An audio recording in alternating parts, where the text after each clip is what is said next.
আমাকে বাংলাদেশে বিয়ার আগে ভালোবাসে না বিয়ার পরে? কয়েকদিন আগে ঢাকার নামলো বিমানবন্দরে, তাক অভ্যর্থনা জানালো।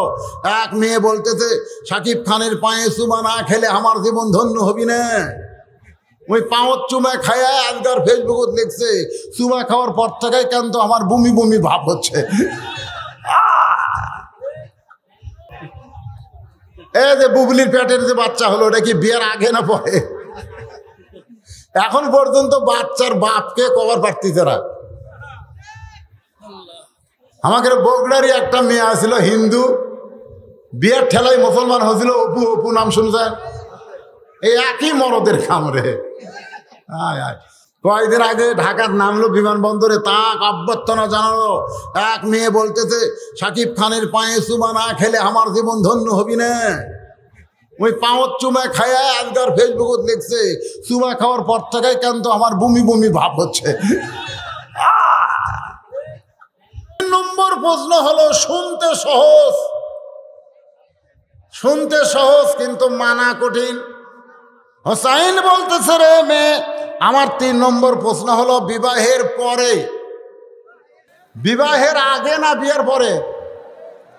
প্রশ্নটা খেয়াল করবেন। আপনাকে ইমানের খবর কি? হ্যাঁ, আমার এলাকায় মাইক দিয়ে ঘোষণা করতেছে 1,90,000 টাকার একটা মহিষ আগামী রোববারে জবেহ করা হবে। একজন বলে, গোস্ত কত করে কেজি? কই 3 বার গেলি বুঝবি। যে হারে জিনিসপত্র দাম বাড়তিতে ভাই, কিছুদিন পরে দেখবেন পকেট ভরা টাকা থাকবে, ব্যাগ ভরা বাজার নাই। এভাবে চলতে দেওয়া যায়? এর পরিবর্তনের দরকার আছে না নাই? গুটি কতক দাদন ব্যবসায়ীর কাছে বাংলাদেশের সব কিছু জমা আছে, আর গরিবেরা ধুকে ধুকে মরতেছে। এমন সমাজ বাংলা পছন্দ করে না। জোরে গান কথা ঠিক কেনা?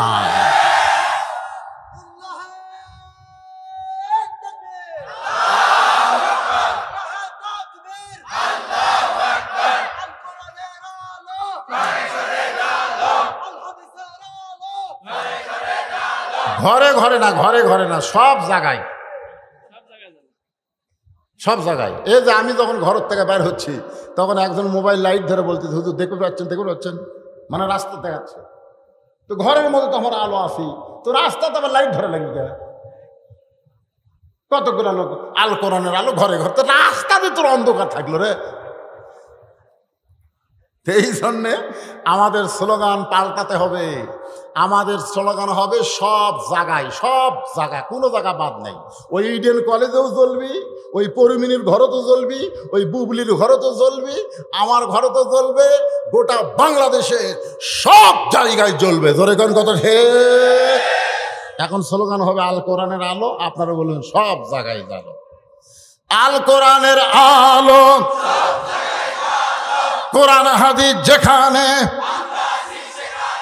দুনিয়ার মুসলমান লিল্লাহে তাকবীর।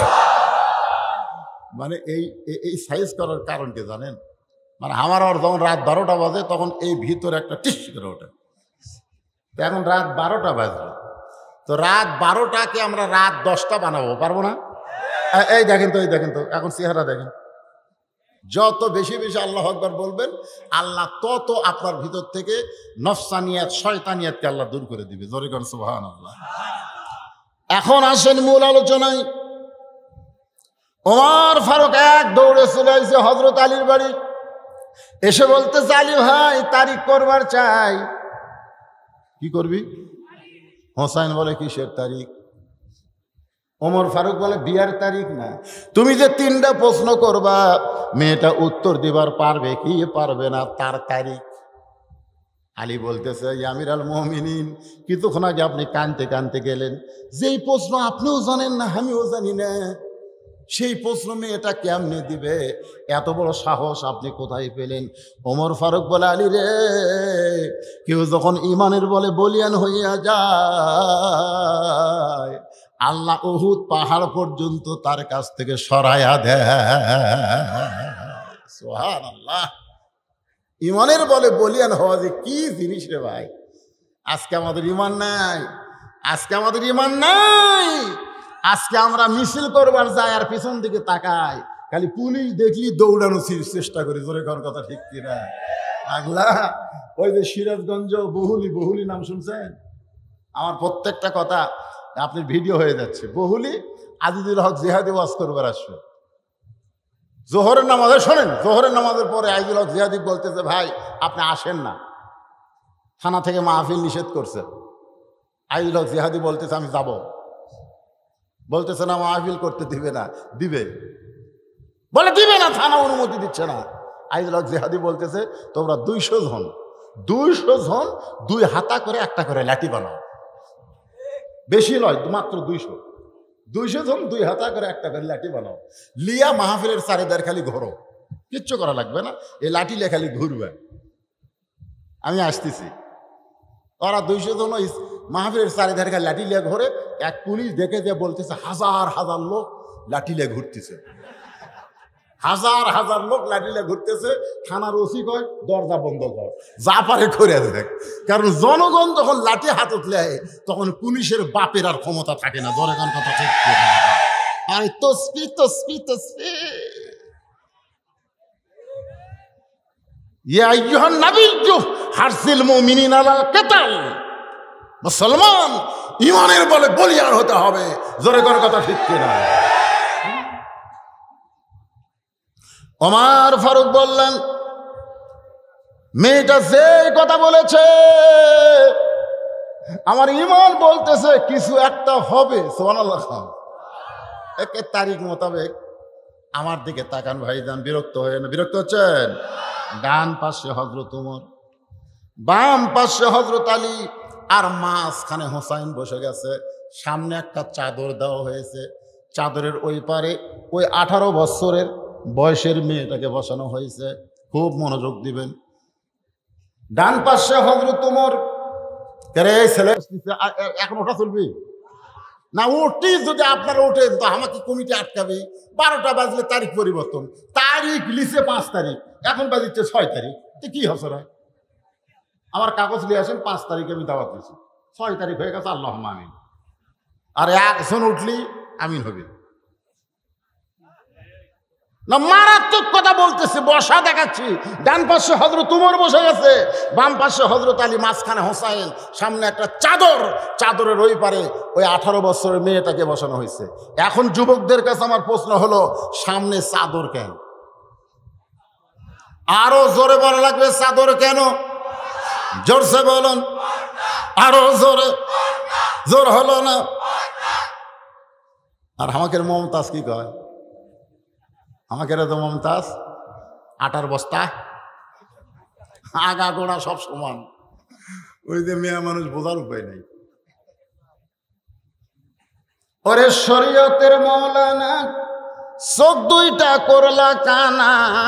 আমাদেরকে বলতেছে ওরে শরীয়তের মৌলানা চোখ 2টা করলা কানা।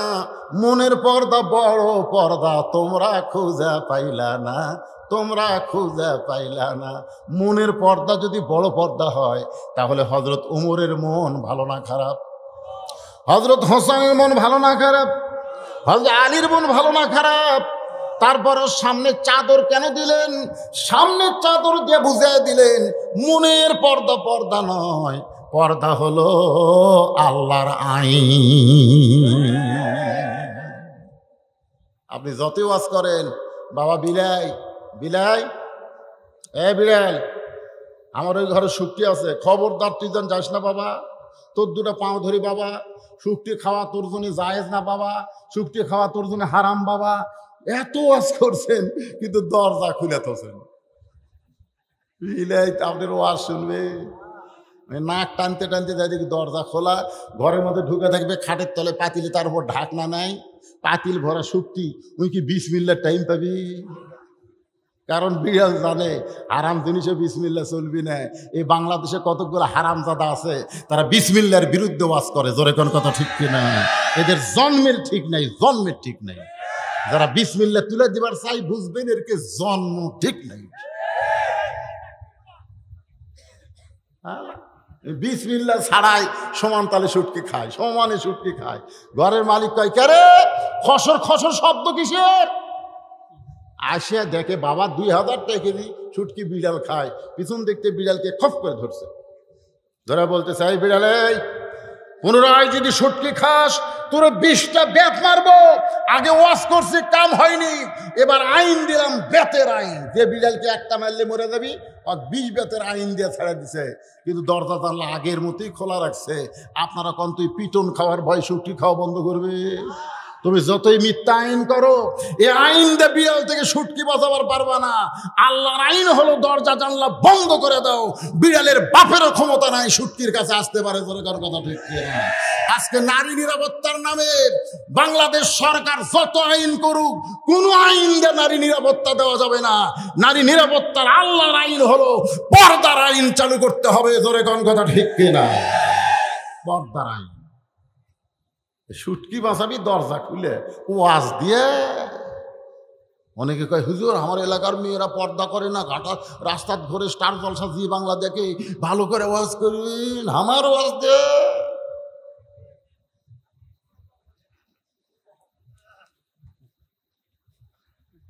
হোসাইন বলতেছে বাবা এখন তুমি প্রশ্ন করো। এবার হোসাইন দাঁড়ায় বলতেছে রে মেয়ে, এই হোসাইন কিন্তু কথাটা খেয়াল করবেন, রে মেয়ে তুমি একা একা বসে আছো পর্দার ওই পারে, তাই বলে তুমি একলা না, বরং আমি হোসাইন বড় একা হয়ে গেছি। আমার কথা কি বুঝলেন? কি বলতেছে? রে মেয়ে তুমি পর্দার ওই পারে একা একা বসে আছো, তাই বলে তুমি একলা না, আমি হোসাইন বড় একা হয়ে গেছি। উমর ফারুক বলতেছে কে রে হোসাইন, এই ভুল বকিস কে? ডান পাশে আমি বসে আছি, বাম পাশে তোর বাবা বসে আছে, তোর দুই ধারে দুইজন মহামানব বসে আছে, তুই একলা কেমনে হলি? হোসেন বলে রে মেয়ে আমার দুই ধারে দুই মানুষ খালি দেহ নিয়ে বসে আছে, কিন্তু মনে মনে মনে মনে এই দুইজন কিন্তু তোমার পক্ষ নিয়েছে। নির্বাচন কমিশনার খালি বসে আছে মনে মনে একটা দলের পক্ষ নিয়েছে।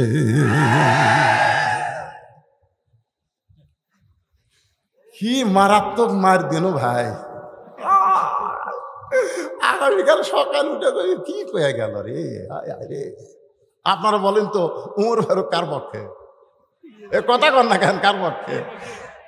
তালিকার পক্ষে। এই দুইজন কোলাকুলি করছে বিয়ে দেওয়ার জন্য আগেই, কোন কথা ঠিক না? তাহলে হোসাইন যে বলতেছে আমার দুই পারে দুইজন বসে আছে খালি দেহ নিয়ে, মনে মনে তোমার পক্ষ নিয়েছে। আজকে বাংলাদেশে যারা নির্বাচনের নামে বসে আছে এরা কিন্তু খালি দেহ নিয়ে বসে আছে, মনে মনে একটা দলকে তুলে দেওয়ার জন্য ব্যস্ত আছে। জোরে কোন কথা ঠিক? এই জন্যই তো আমি বলি ফখরুদ্দিন সরকার মাঝে মধ্যে দরকার। জোরে কর কথা ঠিক, সব সময় না। ফখরুদ্দিন সরকার মাঝে মাঝে দরকার। তত্ত্বাবধায়ক সরকার, এ কথা কর না কেন, তত্ত্বাবধায়ক সরকার। একটু মনোযোগ দিয়ে বলবেন হুজুর মসজিদের উন্নয়ন করবে মাহফিল, অথচ আপনি কি করবেন? মসজিদে যায় কি করবেন? কি করবেন? এই মসজিদে যায় কি করবেন? নামাজ পড়বেন? নামাজ পড়বেন? পড়েন। নিজের চোখে দেখছি, নিজের চোখে 5 ফিট দেখছি, ডান পাশে আওয়ামী লীগ, বাম পাশে বিএনপি, আর মাঝখানে জামাতে ইসলাম। নিজের চোখে দেখো। 3 জনে নামাজ পড়বি, কিন্তু ইমামতি করবি কি? 3 জন এখন খাড়া হয়ে বলতেছে ভাই আপনি যান। তো এখন জামাত ইসলাম লোককে বলছে ভাই আপনি সামনে যান। তো ভাই রে আমি তো, তুমি হলে স্বাধীনতার স্থপতি আর তুমি হলে স্বাধীনতার ঘোষক, আর আমি যে রাজাকার ভাই। তখন আওয়ামী লীগ আর বিএনপি করছে এই জায়গাত রাজাকার স্বাধীনতার স্থপতি আর স্বাধীনতার ঘোষক কুলাবে না, এই জায়গাত আমরা 3 জন ভাই ভাই।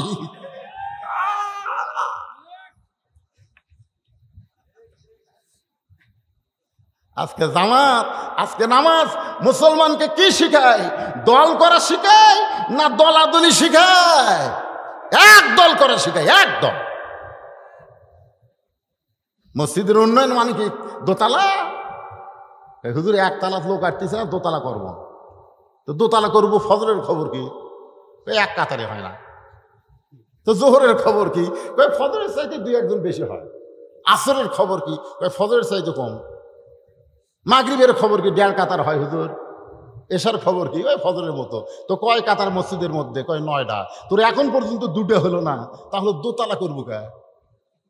তখন কয় ও যে জুমার দিন সবার শেষে এসে আগে যায়, ওই শালাকের জন্য দোতলা করা লাগবে।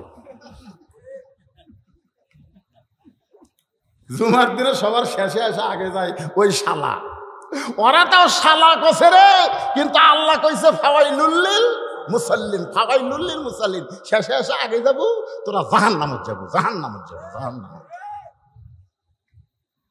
আল্লাহ কোরআনে বলেছেন আল্লাহ কোরআনে বলেছেন ইজা নুদিয়া লিস-সালাতি মিন ইয়াউমিল জুমআ ফাসআউ ইলা যিকরিল্লাহ।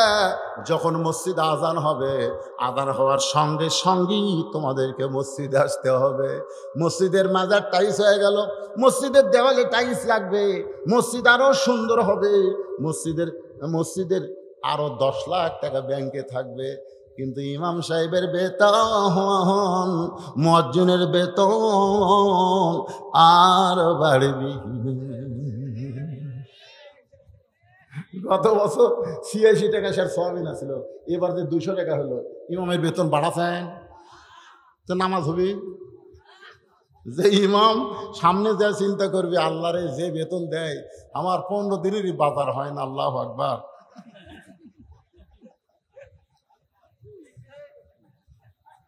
কি মনে করতেছে? হ্যাঁ, ওয়াজ কেবল শুরু হলো রে, রাত 12টার পরে। একটু মনোযোগ দেন। উমর ফারুক বলে, হোসেন এখন তুমি প্রশ্ন করো, যেই 3টা প্রশ্ন করবা উত্তর দিবার পারলে বিয়ে হবে, নসেদ বিয়ে হবে না। এবার হোসেন এই 2 পুচকা উঠলো কেন? এই 2 পুচকা উঠলো কেন?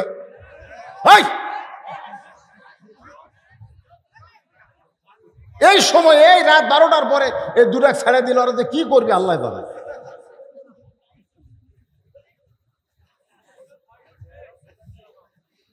বাংলাদেশের বহু জায়গা তো আজ করি চিন্তা ভাবনা লিয়ে। আমার বগুড়া জেলার কোনো চিন্তা আছে?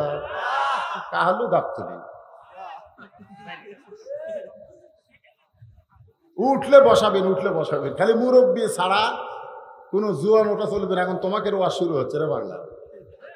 3টা প্রশ্ন হোসাইন করতেছে। হোসাইনের বয়স তখন মাত্র 22 নয়, হোসাইনের বয়স 22 নয়, ওই আব্দুল্লাহ ইবনে উমরের বয়স 22। হোসাইনের বয়স হলো 20 বছর কয়েক মাস হবে। সেই হোসাইন 1 নম্বর প্রশ্ন শোনেন। ওমর ফারুক বললেন, বাবা তুমি এখন প্রশ্ন করো। হোসেন বলতেছে, 1 নম্বর প্রশ্ন হলো, আমার মাকে তুমি জানো?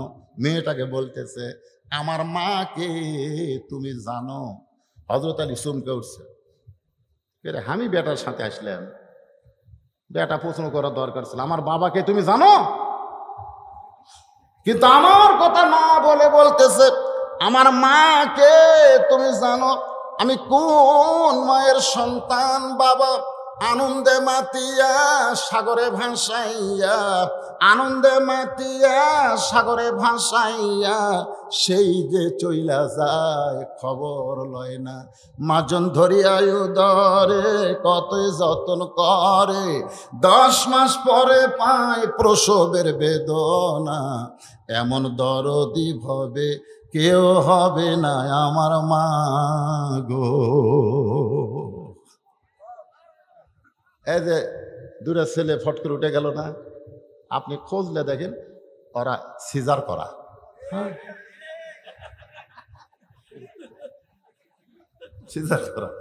সিজার করা ছেলের কোন কষ্ট আছে? কষ্ট আছে। ওই হওয়ার 4-5 দিন আগে এখনকার ডাক্তাররা টাকা হওয়ার লোভে কয় এখনই কাটা লিখবি, তাছাড়া অসুবিধা হবে। পেট কাটা দেখে আর ঘুমই ভাঙ্গেনি, ওই পেট কাটা অবস্থায় টানে বার করছে। কথা কয় না, এখন পাও ধরে খালি ঘুরে, তারপরে পেয়া করে কান্দে, পায়া করে কান্দে। জানেন গানটা যারা কইলাম কি বলবো প্রসবের কথা, মা বিনে সেই ব্যথা কেউ তো বুঝিবে না। মাজন ঠেকিয়া সন্তানের দায়, অকালে মা মারা যায়। ঠেকিয়া সন্তানের দায়, অকালে মা মারা যায়। কেন সে মায়ের প্রশ্ন করবা না? এমন দরদি ভবে কেউ হবে না আমার মা গো। এই জন্য হোসেন বলতেছে, রে মেয়ে, আমার 1 নম্বর প্রশ্ন হলো, আমার মাকে তুমি জানো? আমি কোন মায়ের সন্তান? আমি কোন মায়ের সন্তান? কোন মা আমাকে গর্ভধারণ করেছে? আমার মা সম্পর্কে প্রত্যেকটা মেয়েদেরকে জানার দরকার আছে না নাই? রে পর্দার অন্তরালের মায়েরা, ফাতেমা সম্পর্কে সবার জানতে হবে। কারণ রাসূল বলেছেন, সাইয়্যিদাতুন নিসায়ে আহলিল জান্নাহ, খাতুনে জান্নাত ফাতেমাতুজ জোহরা। জোরে কর না সুবহানাল্লাহ। প্রত্যেক জুম্মার সানি খুতবা ইমাম সাহেব আপনারা শুনায় না, সাইয়্যিদাতুন নিসায়ে আহলিল জান্নাহ কে কে নাম কি? তাহলে সেই ফাতেমা সম্পর্কে প্রত্যেকটা মেয়েদের জানার দরকার আছে না নাই? এই জন্য হোসেন প্রশ্ন করেছে, আমার মাকে তুমি জানো? আমি কোন মায়ের সন্তান? সঙ্গে সঙ্গে মেয়েটা পর্দার ওপার থেকে বলতেছে, হোসাইন, আপনার মাকে আমি চিনি।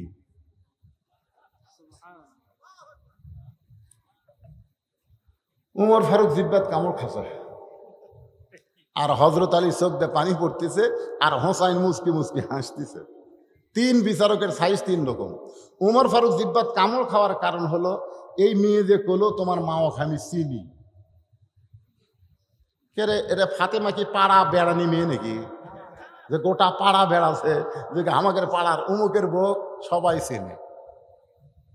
গল্প করতেছে, উমুকের বউ সবাই চেনে, কারণ গোটা পাড়া বেড়া। গল্প করতেছে, আমাদের পাড়ার মধ্যে কার বউ সবচেয়ে সুন্দরী? 4-5 যুবক তখন বলতেছে, উমুকের বউ সবচেয়ে সুন্দরী রে। ওকে না না, এই উত্তর পাড়ার উমুকের বউ দেখছো? তার মানে যারা বউ দেখা বেড়ায় ওই স্বামীরা জান্নাতে যাবি না, যাবি না। লেখালেন লা ইয়াদখুল, লা ইয়াদখুল, লাইন অফ রাস আর দায়ুসু লা ইয়াদখুলুল জান্নাহ। দায়ুসেরা জান্নাতে যাবে না, যার বউ গোটা পাড়ার লোকেরা দেখে ওই জান্নাতে যাবে না। খালি পাড়ার লোকেরাই দেখে। ওই পাড়ার যে ভাঙড়ি আছে, ভাঙড়ি বোঝেন না? ভাঙড়ি, ওই ভাঙড়ি উইও দেখে। ওই পাড়ার যদি মেতর আছে পায়খানা সাফ করবার, উইও দেখে। ওই বেড়া অটো ভ্যান চালায়, উইও দেখে। ফকির ভিক্ষা করে, ন্যাংরা ফকির, তাও দেখে চোখটি মারে। তার মানে কি? সবাই দেখতেছে, আপনার বউ সবাই দেখতেছে, আপনি ভালো আছেন। আমার মায়েরা শুনুন, তওবা করেন, পর্দার ভিতরে চলে যান। যদি ফাতেমার সঙ্গে জান্নাতে যাওয়ার চান, একটু মনোযোগ দেন। হযরত ওমর ফারুক জিব্বাত কামড় খাইছে, আর হোসাইন মুস্কি মুস্কি হাসতেছে, আর হযরত আলীর চোখ দিয়ে পানি পড়তেছে। চোখ দিয়ে পানি পড়ার কারণ হলো, আমি হোসেনের মা ফাতেমাকে পুরোপুরি চিনতে পারি নাই। মৃত্যুর সময় বলল, স্বামী গো, আমার 3টা চাওয়া আপনি পুরা করবেন। 1 নম্বর হলো আমার জানাজা করবেন না, 2 নম্বর হলো আমার লাশ খাটনিতে তুলবেন না, 3 নম্বর আমার কবর দিবেন, দুনিয়ার মানুষকে কবরের খবর দিবেন না। আলী বলতেছে, মনে মনে চিন্তা করে চোখ দিয়ে পানি পড়ে, এই হোসেনের মা ফাতেমাকে কবর দেওয়ার পর আমি যখন আল্লাহকে বললাম, আল্লাহ আল্লাহ, আমার ফাতেমার প্রতি আমি খুশি, তুমি আল্লাহ খুশি হয়ে যাও। এই দোয়া করে যেই মাত্র তাকাইছে হযরত আলী জান্নাতুল বাকির দিকে, দেখে পুরাতন কয়েকটা কবর দেখতে পায়। এই মাত্র ফাতেমার কবর দিল, সেই কবরটা কোন জায়গায়? চিৎকার দিয়ে হযরত আলী বলে, আল্লাহ, আমার ফাতেমার কবর কোথায়? ফাতেমার কবর কোথায়? গায়েব থেকে আওয়াজ আসতে, আলী রে, ফাতেমা হলো পর্দানিশী।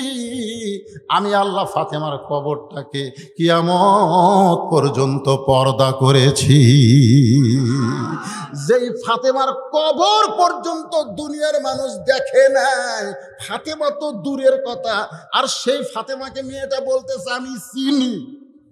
চিনা মানে, যদি কয় জানি, জানি বদরুশিদের ওয়াজ আমি মোবাইলে যে হারে শুনি, জানি একটা বক্তা বদরুশিদ আছে, কিন্তু আজকে যারা আমাকে দেখতেছেন তারা কি আর জানার মধ্যে আছে?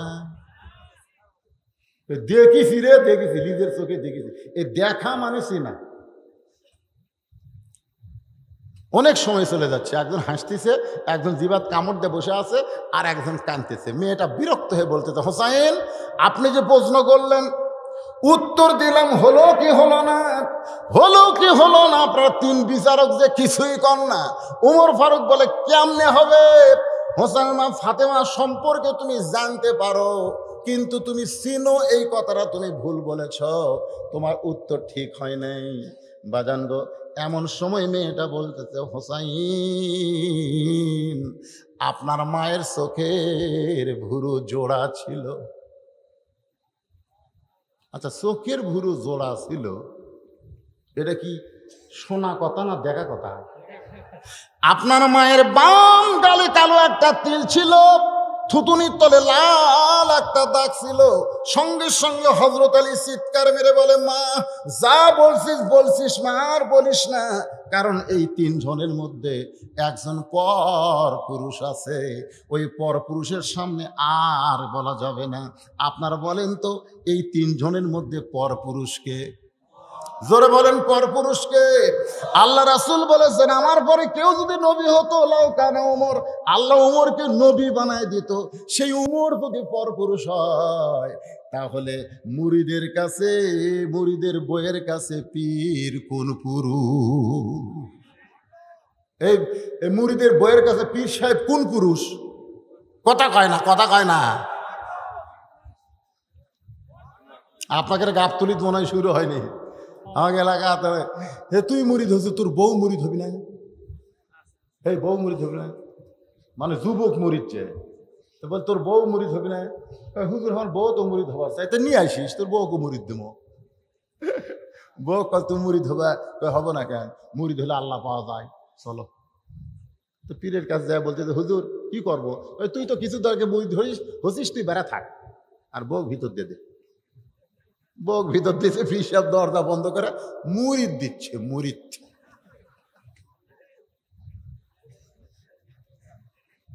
এই ভণ্ডামির বাংলাদেশ চলবে না। আল্লাহর কোরআনের সমাজ চালু হলে জোরে বলেন কথা ঠিক কিনা? তোমরা আমাদের বিরুদ্ধে ফতোয়া মারো, কথায় কথা ভণ্ডা। আমার দয়াল বাবার দরবারেতে কেউ ফিরে না খালি হাতে।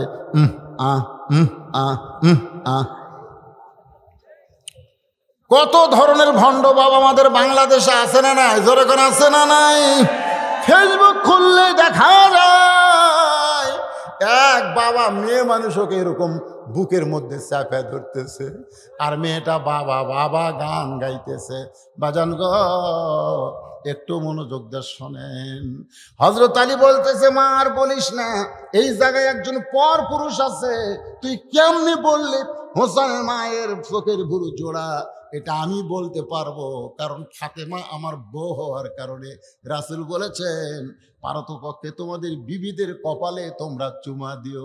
বিবিদের কপালে যদি একটা চুমা দাও, নাকের উপর একটা চুমা দাও, ঠোঁটের উপর একটা চুমা দাও, একটা নফল উমরা হজের সওয়াব আল্লাহ তোমাদের আমল নামায় দিয়ে দিবে।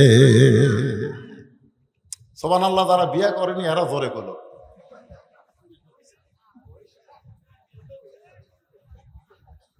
কেরে মুরব্বীরা সুবহানাল্লাহ কোয়া যায় না?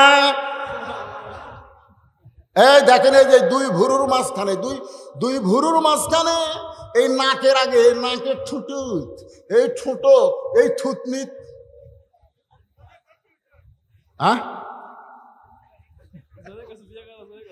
আচ্ছা আলহামদুলিল্লাহ, হ্যাঁ চুমু খাবেন।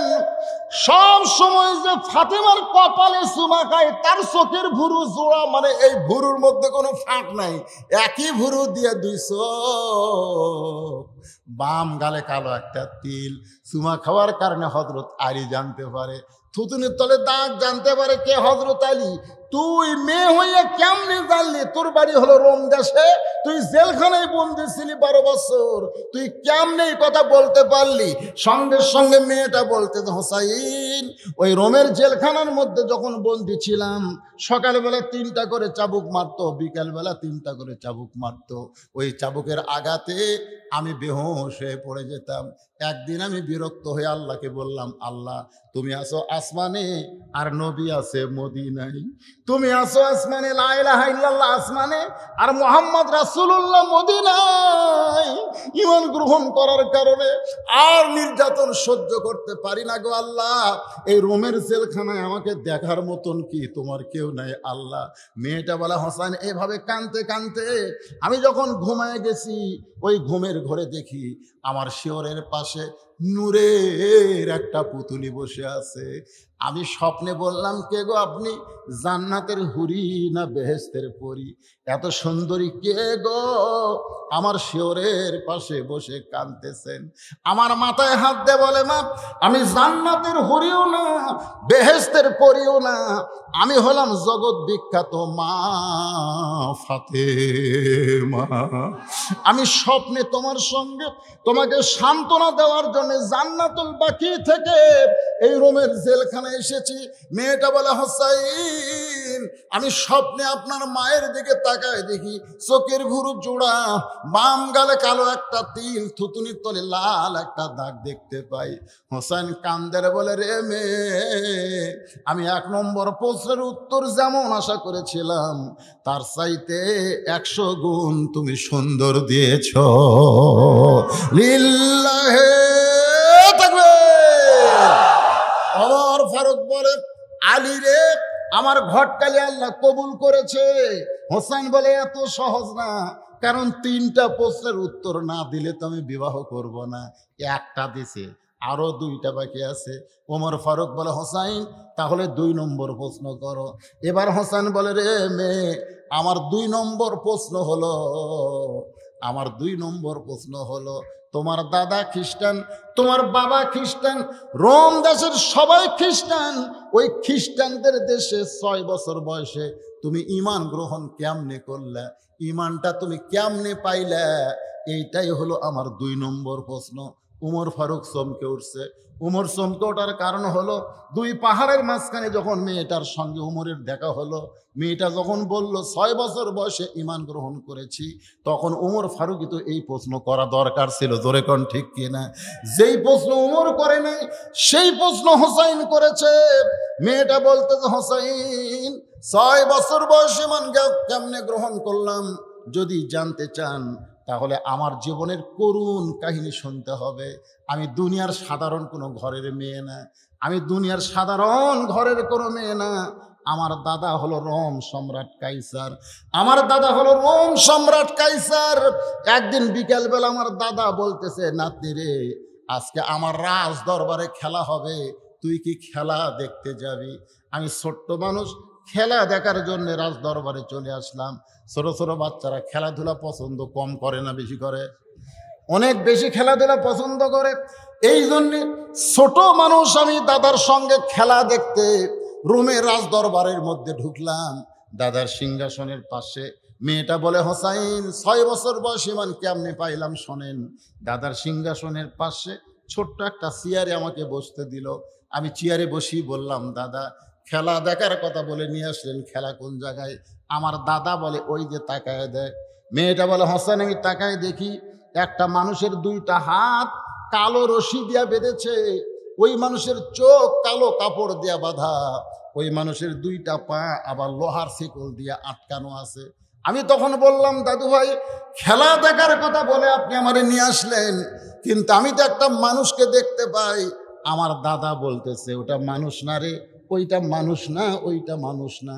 আমি 6 বছরের ছোট্ট মেয়ে বললাম, দাদা মানুষের মতোই দেখা যায়, তাহলে ওটা মানুষ না, ওটা কে? আমার দাদা বলতেছে, ওইটা মানুষ না রে, ওইটা হলো মুসলমান, ওইটা হলো মুসলমান।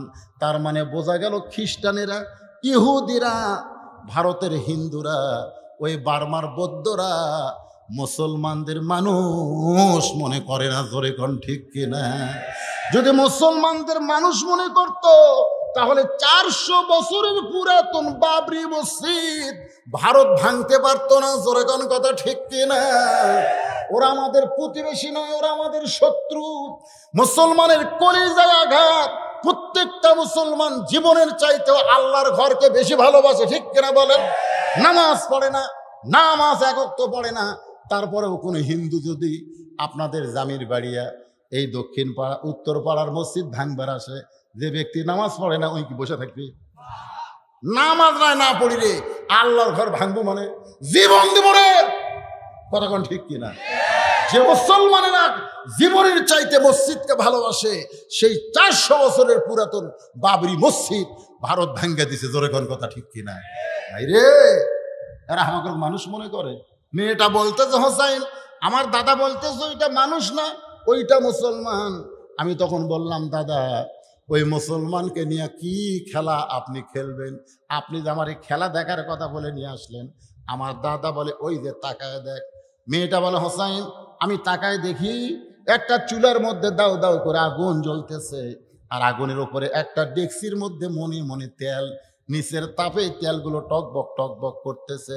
আমার দাদা বলতেছে নাতনি রে আজকের খেলা হলো ওই মুসলমানকে হাত পাও বাঁধে উত্তপ্ত তেলের মধ্যে ফেলে দিব।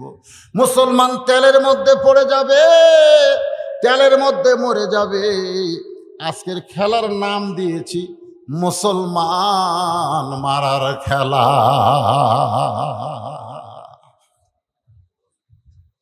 গোটা বিশ্বে এখন কি মারার খেলা চলতেছে? কথা কন রে ভাই। আমাদের বাংলাদেশেও বহু মুসলমানকে জীবন দেওয়া লাগবে, জীবন দেওয়া লাগবে। মনে করেন না যে আপনি জীবন দিয়ে মরে যাবেন। আল্লাহ যে কি আল্লাহ বলেছে ওয়ালা তাকুলু লিমান ইউকতালু ফি সাবিলিল্লাহি আমওয়াত বাল আহইয়া।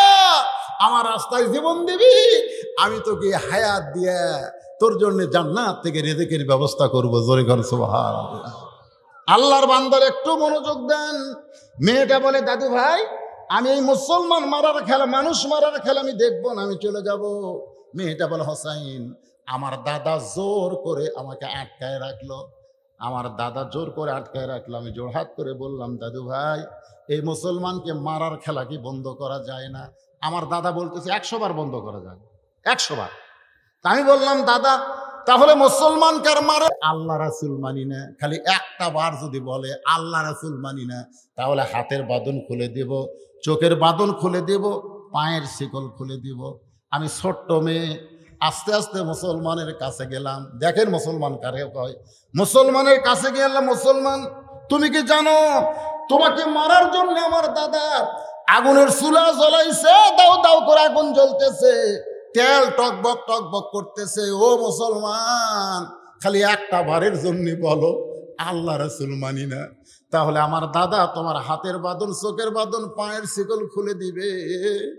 মেয়েটা বলে হোসাইন রে আমি মনে করেছিলাম মুসলমান তার জীবনের দাম জেনে হয়তো বলবে আল্লাহ রাসূল মানি না, কিন্তু মুসলমান আমার দাদার সমস্ত রাজ দরবারের সদস্যদের অবাক করে দিয়ে বলল রে খ্রিস্টানের জাতিরা শোনে নাও, একজন মুসলমানের কাছে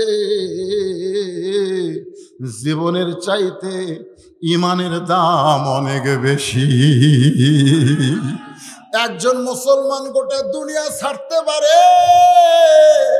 কিন্তু একজন মুসলমান ঈমান হারা হবে না। একজন মুসলমান দরকার হলে ফাঁসির মঞ্চে যাবে, কিন্তু রাষ্ট্রপতির কাছে বাঁচার দরখাস্ত লেগবে না। একজন মুসলমানের ঈমানের দাম কম না বেশি? মেয়েটা বলতে তো হোসেন দেব যেই মাত্র মুসলমান এমন কথা বলেছে, আমার দাদা তখন সৈন্যদের অর্ডার দিল ওই মুসলমানকে হাত পাও বাঁধা অবস্থায় আগুনের চুলার মধ্যে ফেলে দাও। আমি তখন বললাম দাদা আমি আর থাকবো না। আমার দাদা জোর করে হাত ধরে বলল তুই কি খেলা দেখবি না? খেলা দেখার জন্য নিয়ে আইছি। জোর করে আমারে বসায় রাখলো। আমি দুইটা চোখ হাত দিয়ে আটকে ধরলাম। যেই মাত্র চোখ আটকে ধরলাম আমি তখন দেখতে পাই ওই মুসলমান আগুনের চুলার মধ্যে পড়তেছে। ভাই একটু গুরুত্ব দেওয়া শোনেন, আগুনের চুলার মধ্যে পড়তেছে। আমি নিজের চোখে দেখলাম মুসলমান বলতেছে লা ইলাহা ইল্লাল্লাহু মুহাম্মাদুর রাসূলুল্লাহ, আগুনের চুলার মধ্যে পড়তেছে। মুসলমানের দেহ আগুনের চুলায় পড়ার আগেই কে যেন এই খাঁচার ভিতরের পাখিটা ধরে সবুজ রঙের একটা বাগানে ছেড়ে দেয়, আর মুসলমানের দেহ আগুনের চুলার মধ্যে পড়ে যায়। আমি দেখলাম খাঁচার ভিতর থেকে আগে জীবনটা নেওয়া হয়েছে, তারপরে খাঁচা আগুনের চুলার মধ্যে পড়েছে। আমি এক দৌড় দিলাম, লা ইলাহা ইল্লাল্লাহ মুহাম্মদ রাসূলুল্লাহ। আমার মা বলতেছে, তুই না তোর দাদার সঙ্গে খেলা দেখতে গেলি, তুই মুসলমানের কলমা কোথায় পাইলি? এই কলমা কইলে তোর দাদা তোকে মেরে ফেলবে, তোর বাবা তোকে হত্যা করবে। আমি তখন বললাম, মা, এই কলমাওয়ালারা কোনোদিন মরে না। আমি এক দৌড়ে আসলাম, আসা দেখি আমার দাদা শাহবাগী মিছিল করতেছে। শাহবাগী মিছিল বোঝেন না? সৈন্যদের নিয়ে মিছিল করতেছে, মুসলমান মরে গেছে, মুসলমান পুড়ে গেছে। আমি তখন একাই দাঁড়িয়ে বললাম, ও দাদা, দাদা কিসের মিছিল করতেছেন? মুসলমান মরে নাই, মুসলমানের দেহ ঘুরতেছে, আর মুসলমান এখন জান্নাতের পাখি হয়ে ঘুরতেছে। আমার দাদা কয়, কে রে, তুই আমার নাতনি হয়ে তুই মরা মুসলমানের কথা কোস? আমি কইলাম, আমিও মুসলমান হয়ে গেছি। আমার এই মুসলমান হওয়ার কথা শুনে আমার দাদা আমাকে জেলখানায় বন্দি করলো। ও হোসাইন, 6 বছর বয়সে এইভাবেই আমি ঈমানটা পেয়েছি। সঙ্গে সঙ্গে হোসাইন আসমানের দিকে তাকায় বলেন, আল্লাহু আকবার। আমি 2 নম্বর প্রশ্নের উত্তর যেমন আশা করেছিলাম, তার চাইতে 1000 গুণ সুন্দর উত্তর দিয়েছে। ওমর ফারুক বলে, আলী ভাই আমার ঘটকালি আল্লাহ কবুল করেছে। হোসেন বলতেছে, এত সহজ না। 3টা প্রশ্নের উত্তর না দিলে আমি বিবাহ করবই। জোরে কান, করবই। কোন বনেরই পাখি তুমি, আইলা রে কোন বনে, আবার কোন বনেতে যাইতে হবে, পড়ছে নাকি মনে? সবাই বলেন, কোন বনেরই পাখি তুমি, আইলা রে কোন বনে, আবার কোন বনেতে যাইতে হবে, পড়ছে নাকি মনে? মিশে মায়ায় বন্দি থাইকা করলাম কত খেলা, পশ্চিমে তাকিয়া দেখো তোমার জীবনের ডুইবা গেল বেলা। সবাই বলেন, মিশে মায়ায় বন্দি থাইকা করলাম কত খেলা, পশ্চিমে তাকিয়া দেখো তোমার জীবনের ডুইবা গেল বেলা। এক পলকের নাই ভরসা, মিশে সকল আশা, কখন বুঝি দারুণ ঝড়ে, কখন বুঝি দারুণ ঝড়ে ভাঙবে তোমার আশা। পাখি রে সবই মিশে আর ফাঁকি। শোনেন, 3 নম্বর প্রশ্নটা শোনেন, মারাত্মক প্রশ্ন। হোসেন বলতেছে, 3 নম্বর প্রশ্ন হলো, বিবাহের পরে আমার সঙ্গী তোমার থাকতে হবে, আমার সঙ্গী তোমার থাকতে হবে। মেয়েটা বলতে, হোসাইন, আল্লাহর একজন মস্ত বড় পয়গম্বর, নাম হলো আয়ুব নবী। ধরে কোন কি নবী? আয়ুব নবীর সুখের দিনে অনেক বিবি ছিল, কিন্তু আয়ুব নবী যখন অসুস্থ হয়ে গেল, সব বিবি তাকে ছেড়ে চলে গেল, তার রাজত্ব গেল, তার বাড়িঘর সব, তার আত্মীয় স্বজন তাকে জঙ্গলের মধ্যে রেখে আসলো। দেহে এত পোকা হলো, এত ঘা হলো। তখন একজন বিবি আয়ুব নবীকে কিন্তু ছাড়ে নাই। সেই বিবির নাম হলো রহিমা।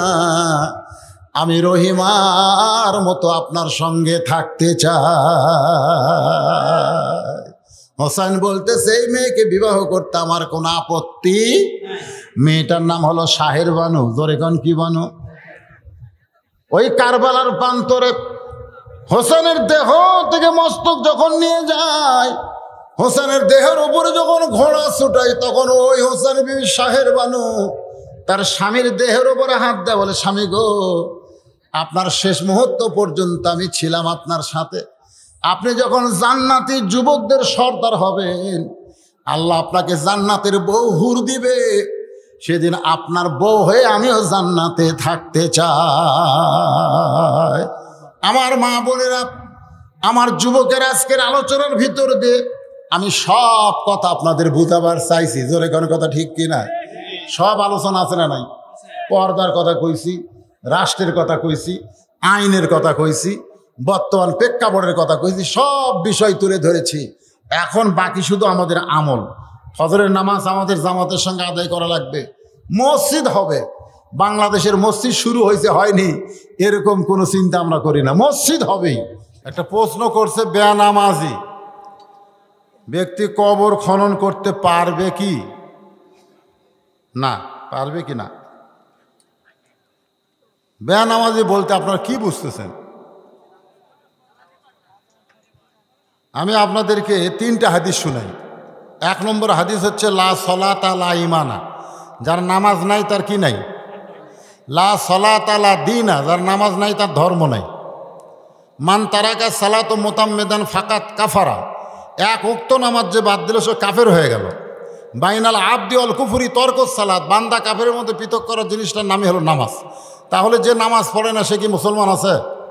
তাহলে আপনি একজন মুসলমান মানুষ বেনামাজের দ্বারা কবর খনন করে নিবেন কেন? আপনার সন্তানকে আপনি ওসিয়ত করবেন যে আমি মরে গেলে আমার কবর তোমরা খোঁড়ো। হ্যাঁ, ইউটিউবার ভাইরা এখানে যে ইউটিউব দিচ্ছে, আপনারা অনেক সময় হইচই করেন, এ দেখেন এটা কিন্তু আপনাদের এই গ্রাম, আজকের এই গ্রাম, এই যে জামির বাড়িয়া উত্তরপাড়া, নাকি উত্তরপাড়া গোটা বিশ্বব্যাপী প্রচার হয়ে গেল। এখানে লাইভ দিছে আমাদের বাংলাদেশের লোকেরা, সৌদি আরব আছে, কুয়েত, কাতার, যেখানে সবাই কিন্তু আজকে আপনাদের জামির বাড়ির ওয়াজ শুনলো। ইউটিউব ভাইয়ের কল্যাণে আপনারা এই মাহফিল লক্ষ লক্ষ মানুষ দেখবে।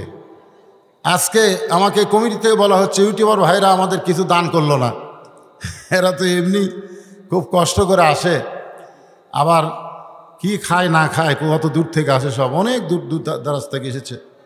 যদি তোমরা কিছু পারো তো আল্লাহর ঘরে কিছু দান করো, এটা তোমাদের কোনো চাপ নাই, ইচ্ছা করে যদি কেউ কিছু পারো। আমাকে বারবার বলতেছে হুজুর ইউটিউবার ভাইদেরকে একটু বলেন তারা কিছু দান করে। হ্যাঁ, যাদের যেরকম কামায় সেখান থেকে দান করো বাবা, যত দান করবে আল্লাহ তত বরকত দিবে। আল্লাহুম্মা সাল্লি আলা মুহাম্মাদ ওয়া আলা আলি মুহাম্মাদ কামা সাল্লাইতা আলা ইব্রাহিম ওয়া আলা আলি ইব্রাহিম ইন্নাকা হামিদুম মাজিদ। আল্লাহুম্মা বারিক আলা মুহাম্মাদ ওয়া আলা আলি মুহাম্মাদ কামা বারাকতা আলা ইব্রাহিম ওয়া আলা আলি ইব্রাহিম ইন্নাকা হামিদুম মাজিদ। আল্লাহুম্মা আনতাস সালাম ওয়া মিনকাস সালাম তাবারাকতা ইয়া যাল জালালি ওয়াল ইকরাম। আয় আল্লাহ তাআলা, সেই মাগরিবের নামাজের পর থেকে রাত 1টা পর্যন্ত আল্লাহ তোমার পাগলেরা আরামের বাড়ি, আরামের ঘুমকে বাদ দিয়া কোরআন হাদিসের মহব্বত কলিজার মধ্যে নিয়া এই জান্নাতের বাগানে বসে বসে আলোচনা শোনার শেষে আমি গুনাহগারের সঙ্গে রহমতের দরজায় হাত তুলেছি। আল্লাহ মেহেরবানি করে আজকের মাহফিল আমাদের সকলার হেদায়েতের জন্যে, নাজাতের জন্যে, জান্নাতের জন্যে কবুল করো। এই মাহফিলের শুরু থেকে শেষ পর্যন্ত যত আলোচনা হলো আল্লাহ, এর মধ্যে যদি ত্রুটি হয়, ভুল হয়, মাফ করে দাও। এর যা হাদিয়া মঞ্জুর করো। সোনার মদিনায় নবী পাকের রওজা মোবারকে আল্লাহ কবুল করে নাও। তামাম আম্বিয়ায়ে কেরাম, আসহাবে কেরাম, তাবিঈনে কেরাম, তাবা তাবিঈনে কেরাম, তামাম পৃথিবীর মাটির নিচে যত মুমিন মুমিনা শুয়ে আছে আল্লাহ সকলের আরওয়াহ পরে হাদিয়া কবুল করো। আল্লাহ জামের বাড়ি উত্তরপাড়া জামে মসজিদ কমিটিকে আল্লাহ তুমি কবুল করো। তোমার মসজিদে যারা প্রাণ খুলে দান করলো, লক্ষ টাকা থেকে 10টা টাকা পর্যন্ত, ও মাবুদ মাওলা, যারাই যে নিয়তে তোমার ঘরে দান করেছে তাদের সকলকেই তুমি একটা জান্নাতে ঘর বানায়া দিও। আল্লাহ তাআলা এই মসজিদকে কিয়ামত পর্যন্ত কবুল করো। মসজিদ কমিটির সভাপতি, মসজিদ কমিটির সহসভাপতি, সেক্রেটারি, ক্যাশিয়ার, মসজিদ কমিটির মুসল্লি, ইমাম, মুয়াজ্জিন, খতিব সহ আল্লাহ সকলকেই তুমি কবুল করো। আল্লাহ আমি গুনাহগার বলে দোয়া ফিরাই দিও না। এই মাহফিলে যার দুই কানাত পছন্দ হয় সেই দুই হাতের ওসিলাই গোটা মাহফিলকে কবুল করো আল্লাহ। আজকের এই মাহফিলের সম্মানিত সভাপতিকে কবুল করো, সহসভাপতি কবুল করো, প্রধান অতিথি চেয়ারম্যান সাহেবকে কবুল করো, বিশেষ অতিথি কবুল করো। তোমার ঘরে যেই বান্দা সব প্রাইজ দিবার চাইছে আল্লাহ তাকে তুমি কবুল করো আল্লাহ তাআলা। ইউটিউবার ভাইদেরকে আল্লাহ তুমি কবুল করো, মা বোনদেরকে কবুল করো। আয় আল্লাহ পর্দানিশি কবুল করো। আমাদের মধ্যে অসুস্থ যারা আছে আল্লাহ সুস্থ করে দাও, অভাবকে মোচন করে দাও। যে যা নিয়ত করে হাত তুলেছে আল্লাহ সকলের নেক নিয়ত নেক আশায় কবুল করো। যুবকদের কবুল করো, ভলেন্টিয়ারদের কবুল করো, যারা কষ্ট করে মেহনত করে মাহফিল করলো আল্লাহ তাদের সকলকে 5 ওয়াক্ত নামাজি কবুল করে নাও। সুবহান রাব্বিকা রাব্বিল ইজ্জাতি আম্মা ইয়াসিফুন ওয়া সালামুন আলাল মুরসালিন ওয়ালহামদুলিল্লাহি রাব্বিল আলামিন। ওয়াজাল আখিরা কালামিনা ইনদাল মাউতি লা ইলাহা ইল্লাল্লাহু মুহাম্মাদুর রাসূলুল্লাহ।